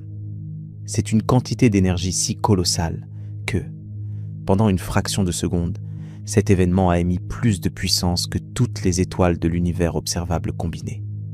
Plus de puissance que toutes les étoiles de 2000 milliards de galaxies réunies, pendant une fraction de seconde. Depuis cette première détection, LIGO et son homologue européen Virgo ont détecté des dizaines de fusions de trous noirs et d'étoiles à neutrons. Ces événements se produisent régulièrement à travers l'univers. Chacun d'entre eux déforme l'espace-temps de manière mesurable à des distances de milliards d'années-lumière. Et chacun d'entre eux transforme irréversiblement la région d'espace où il se produit. Parlons maintenant des étoiles à neutrons, ces cadavres stellaires qui sont parmi les objets les plus extrêmes de l'univers. Quand une étoile massive, mais pas tout à fait assez massive pour former un trou noir, s'effondre à la fin de sa vie, son noyau est comprimé à un point tel que les protons et les électrons fusionnent pour former des neutrons. Ce qui reste est une sphère de matière neutronique d'environ 20 km de diamètre, mais contenant une masse supérieure à celle du Soleil. La densité est inimaginable. 1 centimètre cube de matière d'étoile à neutrons pèse environ 1 milliard de tonnes. 1 milliard de tonnes dans un volume qui tiendrait sur le bout de ton doigt. Si tu pouvais poser un dé à coudre rempli de cette matière sur la surface de la Terre, il traverserait la croûte terrestre comme une bille de plomb traverserait un nuage de fumée. Certaines étoiles à neutrons tournent sur elles-mêmes à des vitesses vertigineuses. On les appelle des pulsars. Certains pulsars effectuent plusieurs centaines de rotations par seconde. Leur champ magnétique est des billions de fois plus puissant que celui de la Terre. Et quand deux étoiles à neutrons entrent en collision, le résultat est un événement appelé kilonova, un cataclysme qui combine la violence gravitationnelle avec la violence nucléaire. La collision produit un flash de rayons gamma, une onde de choc de matière projetée dans l'espace à des fractions significatives de la vitesse de la lumière. Et, fait remarquable, c'est dans ces collisions que sont synthétisés la plupart des éléments lourds de l'univers. L'or que tu portes peut-être au doigt, le platine, l'uranium. Tous ces éléments ont été forgés dans la collision d'étoiles à neutrons. Chaque atome d'or sur Terre a été créé dans un cataclysme d'une violence que l'esprit humain ne peut pas véritablement concevoir. Le 17 août 2017, les détecteurs LIGO et Virgo ont capté le signal d'une fusion d'étoiles à neutrons dans la galaxie N, GC 4993, à environ 130 millions d'années-lumière de la Terre. Pour la première fois, cet événement a été observé simultanément en ondes gravitationnelles et en rayonnement électromagnétique, des rayons gamma jusqu'aux ondes radio. L'observation a confirmé que ces collisions sont bien les forges cosmiques où naissent les éléments lourds. La quantité d'or produite lors de cet unique événement a été estimée à plusieurs fois la masse de la Terre en or pur. Plusieurs masses terrestres d'or, créées en quelques secondes dans un flash de destruction absolue. Mais il existe des objets encore plus extrêmes que les étoiles à neutrons ordinaires. Les magnétars sont des étoiles à neutrons dont le champ magnétique est si puissant qu'ils déforment les atomes eux-mêmes, les étirant en forme allongée le long des lignes de champ. Un magnétar possède un champ magnétique environ 1000 fois plus puissant que celui d'un pulsar ordinaire et 1 million de milliards de fois plus puissant que celui de la Terre. À une distance de 1000 km d'un magnétar, son champ magnétique serait suffisant pour effacer toutes les cartes de crédit de la planète. À la surface du magnétar, le champ est si intense que les niveaux d'énergie des atomes sont radicalement modifiés, rendant la chimie ordinaire impossible. Les magnétars produisent périodiquement des sursauts d'énergie colossaux. Le 27 décembre 2004, un magnétar situé dans notre propre galaxie, à environ 50 000 années-lumière de la Terre, a produit un flash de rayons gamma si puissant qu'il a brièvement ionisé la haute atmosphère terrestre. Un flash d'une fraction de seconde, provenant de l'autre côté de la galaxie, a été suffisant pour perturber mesurablement l'atmosphère de la Terre. Si ce magnétar avait été situé à seulement 10 années-lumière de nous, les conséquences auraient été catastrophiques. Le rayonnement aurait détruit la couche d'ozone, irradié la surface et potentiellement déclenché une extinction de masse. Et combien de magnétars existe-t-il dans la Voie lactée? Les estimations varient, mais on pense qu'il pourrait y en avoir environ 30 millions. 30 millions de bombes magnétiques, chacune capable de produire des sursauts d'énergie qui peuvent affecter des systèmes planétaires situés à des distances considérables. La plupart sont actuellement inactifs ou peu actifs, mais leur potentiel destructeur est toujours là, tapi dans les recoins de la galaxie, attendant de se manifester.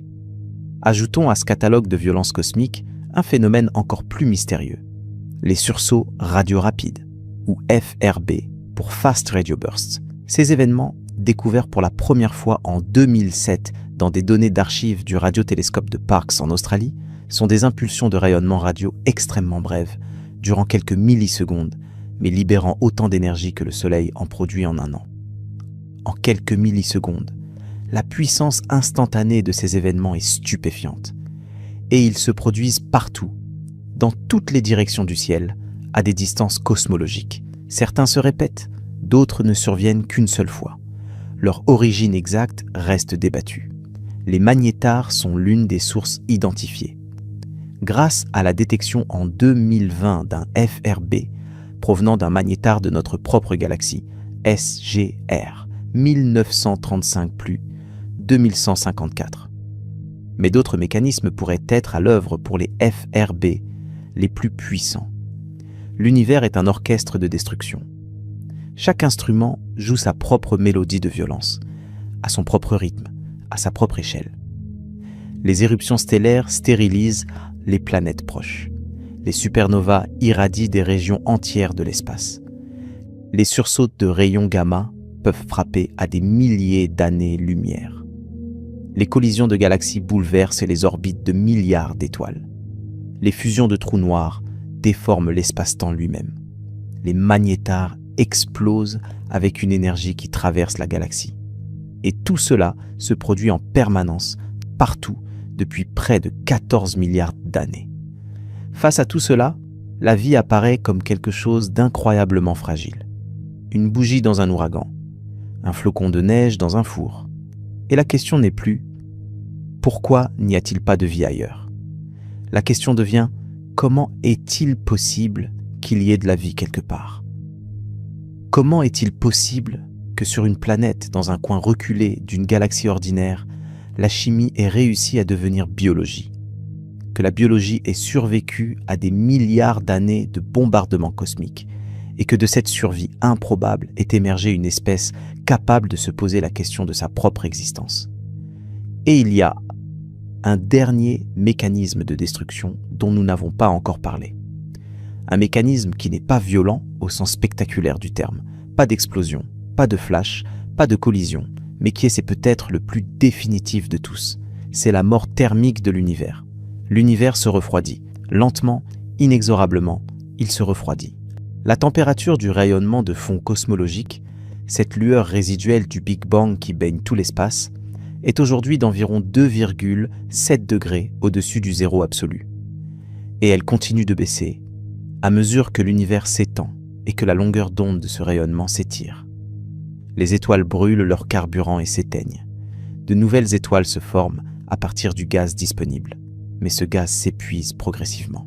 Un jour, dans des milliards et des milliards d'années, la dernière étoile de l'univers s'éteindra. Et après cela, il n'y aura plus que des cadavres stellaires, des naines blanches qui se refroidiront lentement, des étoiles à neutrons qui ralentiront, des trous noirs qui finiront par s'évaporer par rayonnement de Hawking sur des échelles de temps si immenses qu'elles font paraître l'âge actuel de l'univers comme un instant infinitésimal.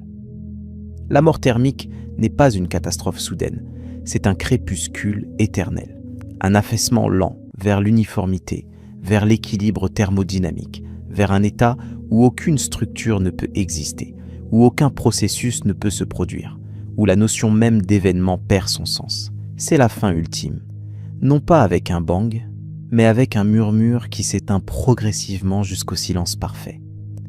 Et ce silence-là, ce silence final, est peut-être le miroir du silence que nous observons déjà aujourd'hui. Peut-être que le silence de l'univers est un avant-goût de son état final. Peut-être que la vie, la conscience, l'intelligence sont des phénomènes transitoires, des éclairs brefs dans un cosmos qui tend inexorablement vers le néant.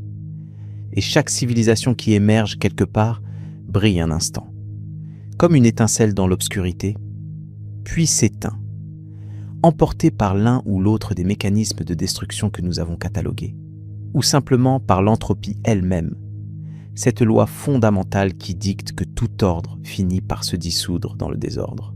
Le mystère reste ouvert, et il est plus profond que jamais. Il y a un moment, dans la contemplation de ces chiffres et de ces phénomènes, où la question scientifique se transforme en quelque chose d'autre, quelque chose de plus intime, de plus viscéral. On ne se demande plus combien de civilisations existent ou n'existent pas. On se demande ce que tout cela signifie pour nous, pour chacun d'entre nous, pour l'espèce humaine dans son ensemble, pour la conscience elle-même. Si nous sommes véritablement seuls dans un univers de 2000 milliards de galaxies, qu'est-ce que cela fait de nous? La réponse la plus immédiate, celle qui vient spontanément, c'est que cela nous rend insignifiants. Nous sommes une espèce qui existe sur un grain de poussière en orbite autour d'une étoile ordinaire, dans la banlieue d'une galaxie parmi 2000 milliards d'autres. Notre civilisation existe depuis quelques milliers d'années, un clin d'œil comparé aux 14 milliards d'années d'histoire cosmique. Nous sommes si petits, si éphémères, si localisés que notre existence ou notre non-existence ne changerait strictement rien au fonctionnement de l'univers. Pas une seule étoile ne brillerait différemment. Pas une seule galaxie ne modifierait sa rotation. Le cosmos dans son ensemble ne remarquerait même pas notre disparition. C'est une pensée vertigineuse. Et pour beaucoup de gens, c'est une pensée insupportable. Nous avons passé la majeure partie de notre histoire à nous raconter des histoires dans lesquelles nous étions au centre de tout. Au centre de la création, au centre de l'attention d'un ou plusieurs dieux, au centre d'un drame cosmique dont nous étions les protagonistes. Copernic nous a déplacés du centre du système solaire. Darwin nous a déplacés du sommet de la création biologique. Et maintenant, la cosmologie moderne nous déplace de toute position de centralité ou de signification particulière dans un univers qui semble fondamentalement indifférent à notre existence. Mais il y a une autre façon de regarder cette même réalité. Une façon qui est peut-être plus fidèle à ce que les données nous disent réellement. Parce que si nous sommes véritablement seuls, ou presque seuls, dans cet univers démesuré, alors nous ne sommes pas insignifiants du tout. Nous sommes exactement le contraire. Nous sommes la chose la plus rare, la plus improbable, la plus précieuse que l'univers ait jamais produite. Dans un cosmos de 2000 milliards de galaxies, sur des milliards de milliards de milliards de planètes, nous sommes peut-être le seul endroit où la matière s'est organisée de manière suffisamment complexe pour se contempler elle-même. Nous sommes l'univers qui prend conscience de sa propre existence. Et si nous disparaissons, cette conscience disparaît avec nous. La lumière des étoiles continuera de briller, mais il n'y aura personne pour la voir, personne pour la comprendre, personne pour s'en émerveiller. Cette idée a été formulée de manière poignante par le cosmologiste Carl Sagan quand il a décrit la Terre comme un point bleu pâle. Une photographie prise par la sonde Voyager 1 en 1990 depuis une distance de 6 milliards de kilomètres. Sur cette image, la Terre n'est qu'un pixel, un point minuscule perdu dans un rayon de soleil diffracté par la caméra. Et pourtant, ce pixel contient tout ce que nous avons jamais connu. Chaque être humain qui a vécu, chaque civilisation qui a prospéré et décliné, chaque œuvre d'art, chaque acte de courage et de cruauté, chaque pensée jamais pensée, tout cela sur un grain de poussière suspendu dans un rayon de soleil. La paradoxe de notre situation est saisissant. Nous sommes à la fois la chose la plus insignifiante et la chose la plus significative de l'univers connu. insignifiant par notre taille, notre durée, notre position, significatif par notre conscience, notre capacité à comprendre, à questionner, à nous émerveiller, et le silence de l'univers amplifie cette contradiction au point de rupture. Parce que s'il n'y a personne d'autre pour voir, pour penser, pour comprendre, alors la responsabilité de la conscience repose entièrement sur nos épaules. Et cette responsabilité est écrasante. Parlons maintenant de la paradoxe qui découle de tout cela. Une paradoxe temporelle qui est peut-être la plus troublante de toutes. Nous existons dans une fenêtre de temps extraordinairement spécifique de l'histoire de l'univers. L'univers a 14 milliards d'années. Il en a peut-être des milliards de milliards devant lui, si l'expansion accélérée se poursuit. Et nous sommes là, maintenant, dans ce qui est cosmiquement un instant de l'aube. Les premières générations d'étoiles, celles qui ont forgé les éléments lourds nécessaires à la chimie de la vie, n'ont commencé à mourir et à disperser ces éléments que quelques milliards d'années après le Big Bang. Il a fallu encore des milliards d'années pour que ces éléments se condensent en nouvelles étoiles et planètes, pour que la vie apparaisse, pour qu'elle évolue. Nous existons à un moment où l'univers est encore jeune et fertile, où les étoiles brillent encore abondamment, où les matières premières de la vie sont disponibles. Mais ce moment ne durera pas. Les étoiles s'éteignent, le gaz interstellaire se raréfie, le taux de formation stellaire diminue déjà. Nous vivons dans ce que les astronomes appellent l'ère stellifère, l'ère des étoiles, qui représente une fraction infinitésimale de la durée totale de l'univers. Après cette ère, il y aura l'ère dégénérée, dominée par les naines blanches, les étoiles à neutrons et les trous noirs, mais sans nouvelles étoiles pour apporter lumière et chaleur. Puis l'ère des trous noirs, où même les dernières naines blanches se seront refroidies et les trous noirs seront les seules structures significatives restantes. Puis, sur des échelles de temps inimaginables, 10 puissance 100 ans et au-delà, les trous noirs eux-mêmes s'évaporeront, et il ne restera plus rien que des photons et des particules subatomiques dispersées dans un espace en expansion éternelle. Nous existons dans la seule période de l'histoire de l'univers où la vie telle que nous la connaissons est possible. Avant nous, les conditions n'étaient pas encore réunies. Après nous, à une échelle cosmique, elles ne le seront plus. Nous sommes dans la fenêtre, la seule fenêtre, et cette fenêtre se fermera. Il y a une métaphore qui capture peut-être le mieux cette réalité. Imagine un immense désert, un désert qui s'étend dans toutes les directions, à perte de vue, jusqu'à l'horizon et au-delà. Un désert de sable, de roches, de vide. Et quelque part dans ce désert, il y a une oasis, pas très grande, juste assez grande pour qu'un petit groupe puisse y vivre, y boire, y trouver de l'ombre. Cette oasis, c'est nous. C'est notre époque, notre planète, notre petit coin d'univers habitable. Et le désert qui l'entoure est le reste du temps et de l'espace. L'immensité inhospitalière de l'univers avant et après l'ère stellifère. Cette perspective amène une question philosophique fondamentale. Si la conscience est un phénomène aussi rare et aussi éphémère que tout semble l'indiquer, a-t-elle une valeur intrinsèque ? Ou est-elle simplement un accident, un sous-produit inattendu de la complexité chimique, sans plus de signification cosmique que la forme d'un flocon de neige ou le motif d'une roche érodée par le vent ? Il y a des philosophes et des scientifiques qui défendent chacune de ces positions. Le camp matérialiste strict dirait que la conscience n'a aucune signification cosmique. Nous sommes des machines biologiques qui traitent de l'information, et notre capacité à nous émerveiller devant l'univers n'est qu'un effet secondaire de processus cérébraux qui ont évolué pour des raisons purement pratiques, trouver de la nourriture, éviter les prédateurs, se reproduire. Le fait que nous puissions contempler les étoiles et nous demander si nous sommes seuls n'est pas plus significatif cosmiquement que le fait qu'un papillon puisse voler. C'est juste ce que notre hardware biologique nous permet de faire. Mais il y a une autre perspective, défendue notamment par des penseurs comme le physicien Freeman Dyson ou le philosophe Thomas Nagel.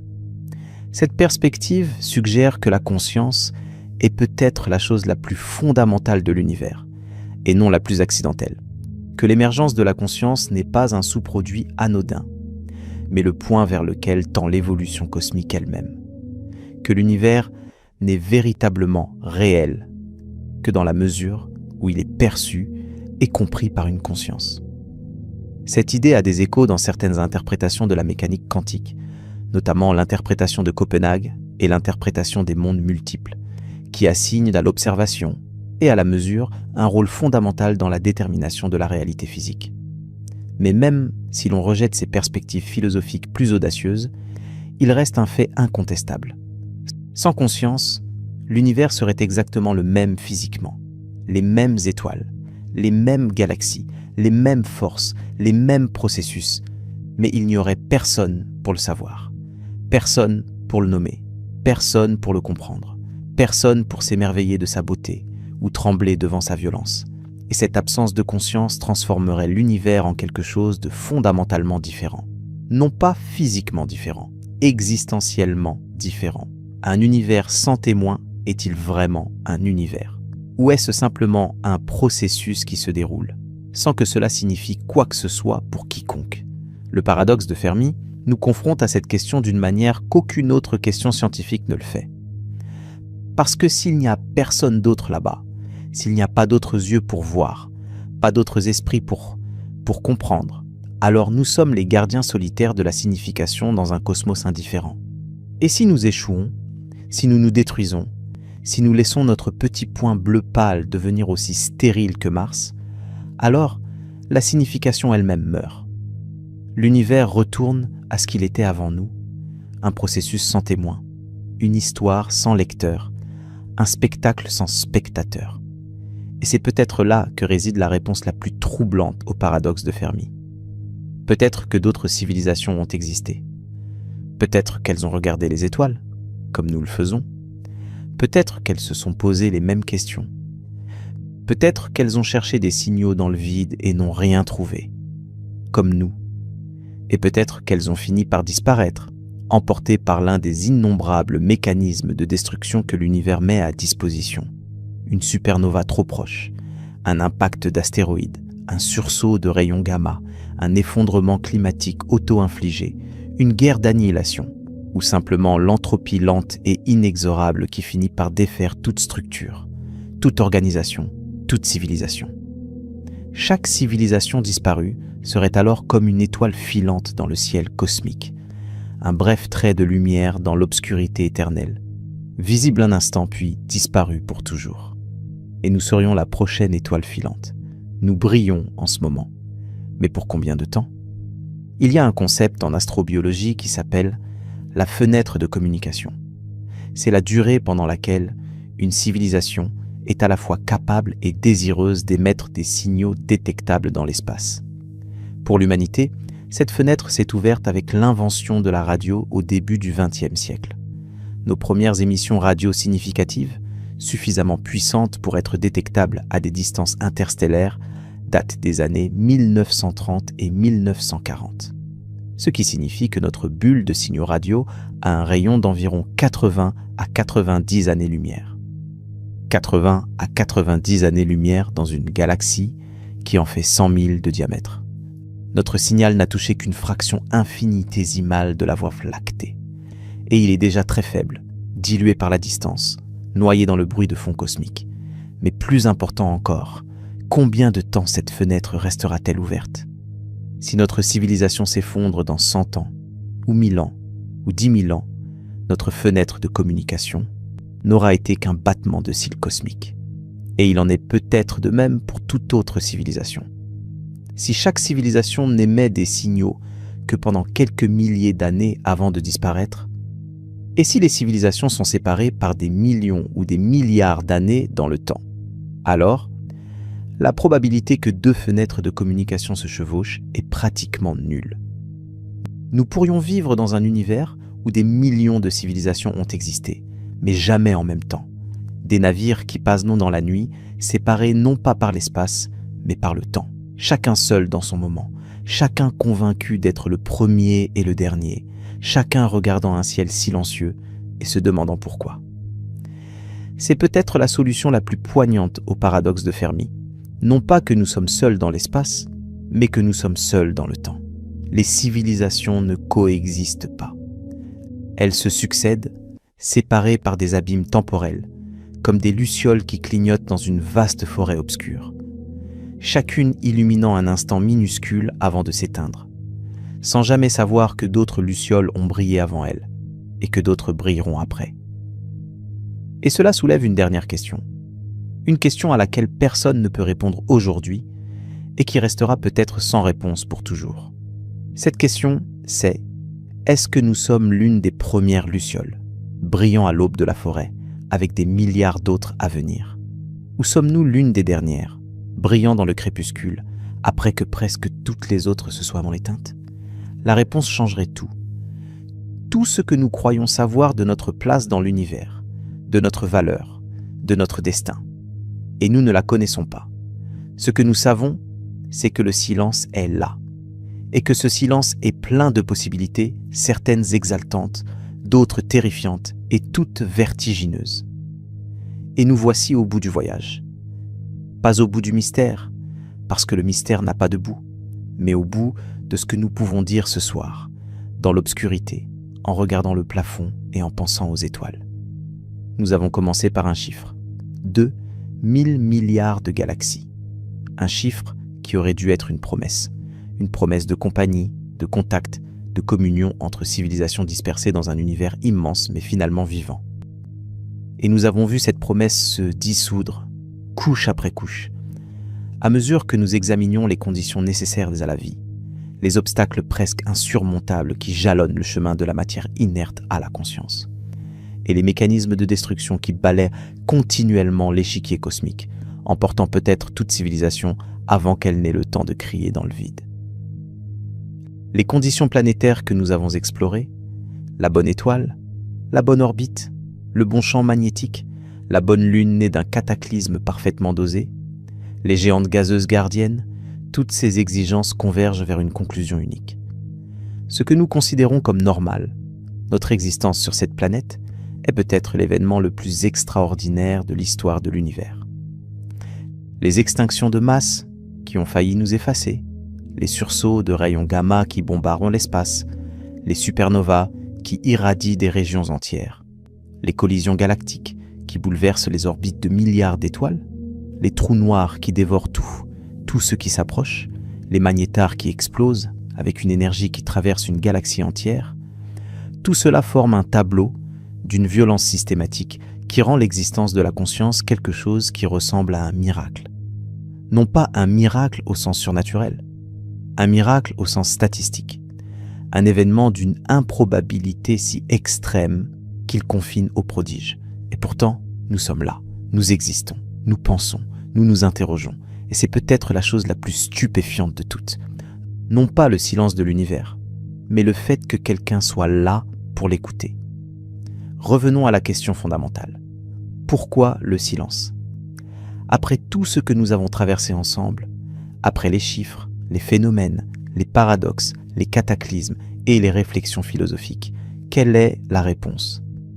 La vérité, c'est que nous n'en avons pas une seule, nous en avons plusieurs, et chacune est aussi terrifiante que les autres. Peut-être que la vie est extraordinairement rare. Peut-être que le passage de la chimie à la biologie est un événement d'une improbabilité si vertigineuse qu'il ne s'est produit qu'une seule fois. Ici, sur cette planète, dans cette galaxie. Dans ce cas, nous sommes les héritiers d'un miracle statistique, les dépositaires uniques de la conscience dans un univers qui n'en a produit aucune autre. Et le silence n'est pas un mystère, c'est simplement le reflet de notre solitude cosmique absolue.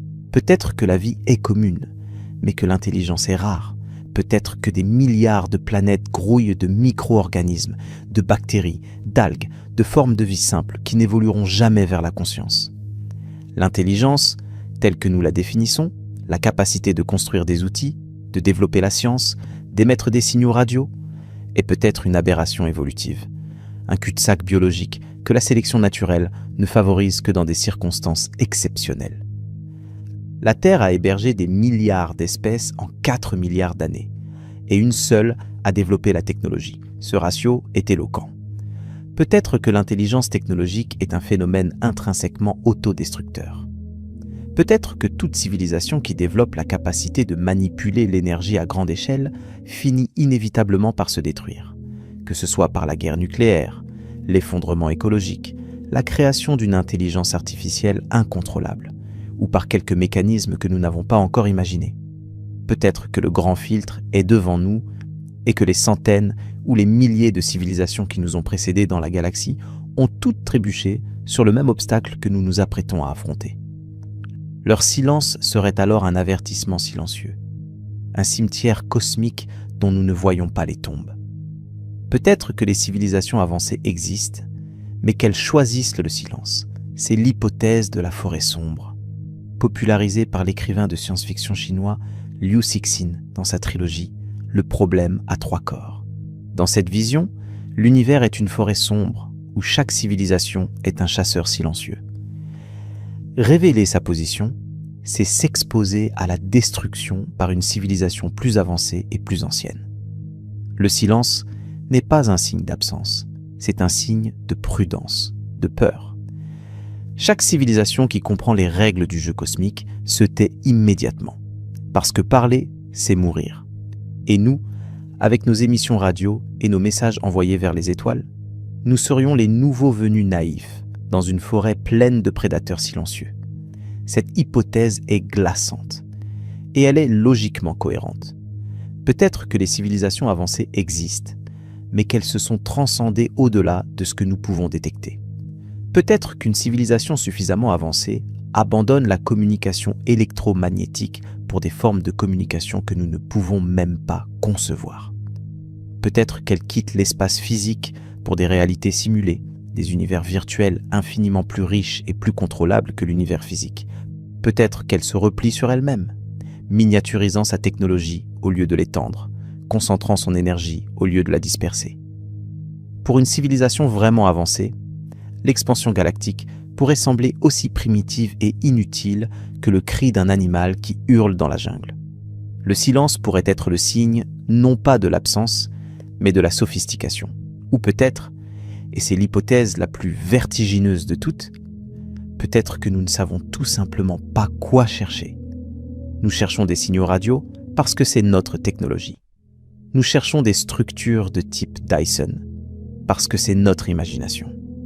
Nous projetons nos propres capacités et nos propres limitations sur des civilisations qui pourraient être aussi différentes de nous qu'une méduse est différente d'un ordinateur quantique. Nous sommes comme des fourmis qui chercheraient à voir la présence d'humains en reniflant le sol à la recherche de phéromones de fourmis. Même si un humain se tenait juste au-dessus d'elles, elles ne le détecteraient pas, parce que ce n'est pas le type de signal qu'elles sont équipées pour percevoir. Notre technologie de détection est peut-être l'équivalent cosmique de l'odorat d'une fourmi, parfaitement adapté à notre environnement immédiat, mais ridiculement inadéquat pour détecter quelque chose qui opère à un niveau de complexité que nous ne soupçonnons même pas. Chacune de ces hypothèses est fascinante, chacune est plausible, et aucune n'est réconfortante.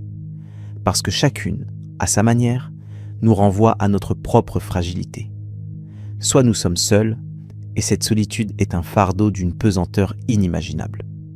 Soit nous ne sommes pas seuls, et ceux qui partagent l'univers avec nous sont soit cachés, soit indifférents, soit potentiellement dangereux. Dans tous les cas, nous sommes livrés à nous-mêmes. Et c'est peut-être là, dans cette solitude fondamentale, que réside la beauté de notre situation. Parce que si personne ne vient nous sauver, si aucune civilisation bienveillante ne descend des étoiles pour nous guider, si aucun message cosmique ne nous révèle le sens de l'existence, alors tout ce que nous avons, tout ce que nous sommes, tout ce que nous construisons, prend une importance incommensurable. Chaque acte de bonté dans un univers indifférent est un acte de résistance contre le vide. Chaque œuvre d'art est un défi lancé au silence. Chaque enfant qui naît est une promesse que la conscience continue, que la flamme ne s'éteint pas encore. Il y a quelque chose de profondément humain dans le fait de chercher des signaux dans le vide. Depuis des millénaires, nous regardons le ciel et nous cherchons des réponses. Nous avons peuplé les étoiles de Dieu, de héros, de destin. Nous avons inventé des constellations, des mythes, des cosmogonies. Et maintenant, avec nos radiotélescopes et nos sondes spatiales, nous continuons la même quête avec des outils différents. Nous cherchons toujours la même chose, un signe que nous ne sommes pas seuls, un signe que tout cela a un sens, un signe que quelqu'un, quelque part, regarde les mêmes étoiles et pense les mêmes pensées, et ce signe ne vient pas. Il n'est jamais venu. Et peut-être qu'il ne viendra jamais. Mais l'absence de signe n'est pas l'absence de signification. Le fait que nous cherchions, le fait que nous nous posions la question, le fait que nous refusions d'accepter le silence sans le questionner, c'est en soi une forme de réponse. Pas une réponse au paradoxe de Fermi, mais une réponse à la question plus profonde que le paradoxe de Fermi pose sans le savoir. La question de savoir si la conscience a de la valeur dans un univers qui ne semble pas en avoir besoin. Et la réponse, peut-être, c'est que la conscience crée de la valeur là où il n'y en avait pas. Avant que le premier organisme vivant n'ouvre un œil sur le monde, l'univers existait, mais il ne signifiait rien. Les étoiles brillaient pour personne. Les galaxies tournaient sans témoin. La beauté existait, mais il n'y avait pas de beauté, parce que la beauté n'existe que dans l'œil de celui qui regarde. Et quand le premier regard conscient s'est posé sur le monde, quand le premier esprit a compris qu'il existait, l'univers a acquis une dimension qu'il n'avait pas avant. La dimension du sens, du ressenti, de l'émerveillement. Et si nous sommes les seuls à porter cette dimension, alors nous portons quelque chose d'inestimable. Quelque chose que 2000 milliards de galaxies, avec toute leur masse, toute leur énergie, toute leur splendeur, ne peuvent pas produire par elles-mêmes. Elles ont besoin de nous pour être vues. Elles ont besoin de nous pour être comprises. Elles ont besoin de nous pour être belles. Ce soir, si tu lèves les yeux vers le ciel, tu verras peut-être quelques étoiles à travers la fenêtre, quelques points de lumière dans l'obscurité. Chacun de ces points est un soleil, peut-être entouré de planètes, peut-être entouré de rien d'autre que le vide. Et au-delà de ces points que tu peux voir, il y en a des milliards d'autres que tu ne peux pas voir. Et au-delà encore, des galaxies, des amas, des superamas, des structures cosmiques d'une envergure que l'imagination ne peut pas embrasser. Et dans tout cela, dans cette immensité vertigineuse, il y a toi, éveillé, conscient, pensant, questionnant. Un arrangement temporaire d'atomes qui a la capacité extraordinaire de se savoir lui-même un arrangement temporaire d'atomes. Un battement de cœur dans le silence cosmique. Le silence de l'univers est peut-être la chose la plus éloquente qu'il ait jamais dite. Il nous dit que ce que nous avons est fragile. Il nous dit que ce que nous sommes est rare. Il nous dit que le temps dont nous disposons est court, cosmiquement parlant, un éclair entre deux éternités de vide. Et il nous invite, silencieusement, à faire de cet éclair quelque chose qui vaille la peine. 2000 milliards de galaxies, zéro signal. Un seul endroit connu où quelqu'un se tient debout dans la nuit et regarde les étoiles en se demandant pourquoi. Peut-être que la réponse au paradoxe de Fermi n'est pas scientifique. Peut-être qu'elle est poétique. Peut-être que le silence n'est pas un problème à résoudre. Peut-être que c'est un espace à habiter. Un espace qui nous appartient, à nous et à nous seuls. L'espace de la conscience dans un univers inconscient. L'espace du sens dans un cosmos de matière et d'énergie. Alors ce soir, avant de fermer les yeux, accorde-toi un instant de silence volontaire. Pas un silence d'absence, mais un silence de plénitude. Le même silence que l'univers garde depuis 14 milliards d'années. Et dans ce silence, écoute, pas avec tes oreilles, avec cette partie de toi qui sait qu'elle existe, qui sait qu'elle est là, qui sait que c'est extraordinaire. Le cosmos est silencieux, mais toi, tu es éveillé. Et c'est peut-être le plus grand mystère de tous.